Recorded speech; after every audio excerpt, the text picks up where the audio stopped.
পর্ণার অত্যাচারে পাগল হয়ে অবশেষে দত্তবাড়ির মধ্যে যে ভাঙন ঘটেছিল তা উপড়ে ফেলে দিল পর্ণার শাশুড়ি নিজে হাতে। বিস্তারিত জানতে সঙ্গেই থাকুন, চ্যানেলটিকে সাবস্ক্রাইব করে রাখুন। পর্ণা যখন সমস্তটা ভুলে গিয়েছে, তাও কিন্তু পর্ণা চেষ্টা করেছে দত্তবাড়ি প্রত্যেকে মিলে একসাথে প্রত্যেকটা অনুষ্ঠানে একসাথে থাকার, এমনকি সবাই মিলে একসাথে এক জায়গায় জোটভাবে থেকে সমস্ত কিছু সলভ করার। ওইদিকে পর্ণা এসে জিজ্ঞাসা করেছিল যে এই ভাঙনটা কিসের, তখন কিন্তু বলেছিল তাকে অনেক কথা শুনতে হয়েছিল তার শাশুড়ির থেকে। যদিও পর্ণা জানে না যে এটা তার শাশুড়ি মা, কিন্তু পর্ণা বুঝে গেছে যে এই কাকিমা কেমন, মানে সৃজনের মা কেমন সেটা বুঝতে পেরে গেছে। তাই পর্ণা কোনো রকম পাত্তা না দিলেও অবশেষে ঠাম্মি পর্ণাকে যেই দায়িত্বটা দিয়েছে সেই দায়িত্বটা কিন্তু সে একেবারে ভালো মতন পালন করতে চায়, কেননা ঠাম্মির কথা সে ফেলবে না।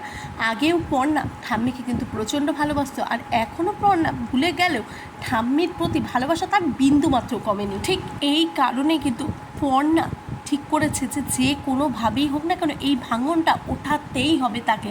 তাই পর্ণাকে ভয় পায় কিন্তু তার শাশুড়ি মাও, যদিও বা পর্ণা বুঝতে পারে না, কেননা সে তো সমস্ত স্মৃতিশক্তি হারিয়ে ফেলেছে, কিন্তু সে এমন সব কাণ্ড ঘটিয়েছে যে তাতে যে ভয় পায় সেটা একটু হলেও হয়তো পর্ণার কাজে লাগাতে পারবে।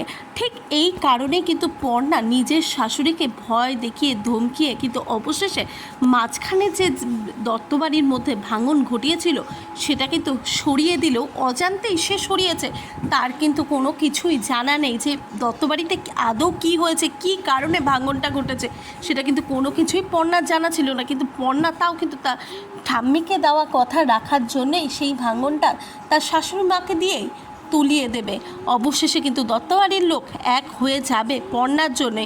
তাহলে কি অবশেষে দত্তবাড়ির লোক মিলে কি পর্ণার আবার আগের মতন পর্ণাকে ফিরিয়ে আনতে পারবে, পর্ণার সমস্ত স্মৃতি ফেরাতে পারবে? আপনাদের কি মতামত প্লিজ অবশ্যই কমেন্ট বক্সে কমেন্ট করে জানান।